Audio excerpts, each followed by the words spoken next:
Le Cameroun va émettre des bons de trésor assimilables d'un montant de 5 milliards de francs CFA sur le marché financier de la CEMAC. La valeur nominale unitaire du coupon est d'1 million de francs CFA. Cette opération entre dans le cadre du programme de mobilisation de financement des projets de développement pour la période 2017-2018. L'État camerounais ambitionne de bitumer 1615 km de routes supplémentaires.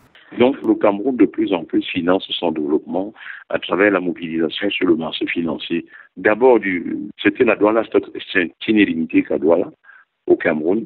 Maintenant, si on ajoute la bourse des valeurs mobilières de Libreville, ça fait donc que ça va être dans l'espace CEMAC qui a 2 places boursières et le Cameroun ira donc chercher un peu plus d'argent pour son développement. Le Cameroun dispose de 6 000 km de routes bitumées. Le gouvernement affiche le besoin de mobiliser 300 milliards de francs CFA d'ici 2020. Objectif, construire de nouvelles infrastructures socio-économiques de base, notamment 8 500 km de routes goudronnées.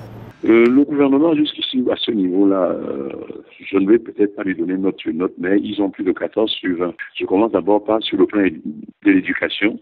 Nous allions former nos vétérinaires. Un grand pays comme le Cameroun, c'était à l'école inter-État de Dakar.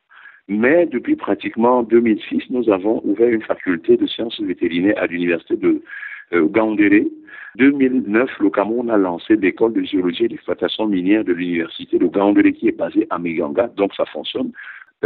Pour ce qui est de la santé, la carte sanitaire du Cameroun s'est enrichie également de nombreuses formations hospitalières. À l'époque, notre plus grand hôpital, c'était l'hôpital central de Yaoundé. Rappelons que le Cameroun en est à sa 3e levée de fonds depuis le début de l'année 2017. Les 1er et 8 février 2017, l'État avait émis des bons de trésor assimilables d'un montant de 7 milliards de francs CFA chacun.